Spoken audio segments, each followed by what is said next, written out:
You can put it back in. Anytime you're ready. You can unlock Put it it. in for Europe. Cut around me.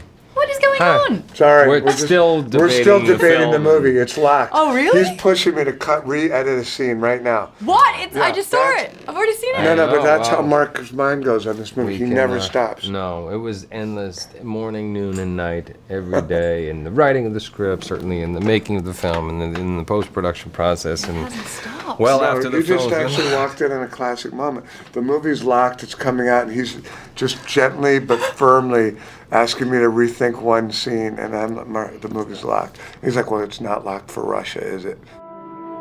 Hey, how many times you run this thing? Boston 18, 43 overall. That's impressive, boss. I was in New York, and the TV came on, and I remember it had just happened, and they were saying that they thought there were 150 people or more killed. I was in LA here on set working and heard, of course, the basics of what was happening. I just really remember arriving in Boston shortly after and never seeing the city like that. It was, completely deserted. There's a unique feeling that you get. It's a horrible feeling. That feeling of just horror and sickness and confusion and sadness. What was most interesting to me was how much we didn't know about the small and big acts of heroism by so many people. 2 bombers. We gotta find these guys before they do this to someone else. I have a lot of fondness for this man. Spent some time with him. One little, it's kind of odd detail is that I actually curse at one point during the movie, and Rick Delorier does not curse. And I had to sit him down and say, listen, I want you to know that I do curse. We're going to try to keep it down to 1. We've got to decide who's running this, and we have to decide quickly. It's terrorism. We'll take it.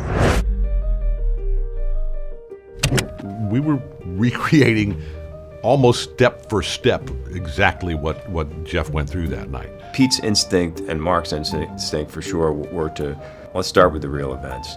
And as an actor, he gave us the permission and set up situations where we could just kind of go in and live through these moments by not using any kind of marks that we had to hit or stand on, by just saying, here's the scene, here's the set, go in and let your instincts just tell you where to go and how to play it. Are there more bombs? I want a lawyer. No. No, I have rights. These weren't terrorists that were snuck in, through a border somewhere to do something horrible and then leave.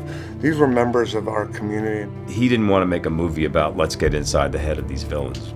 And they inside of their head is not a place you'd necessarily want to look. We were interested in showing these brothers for what they were. There's no, I believe, merit in trying to present any justification for this behavior. I think this will shed a lot of light for a lot of people on what happened on that day and in the events after.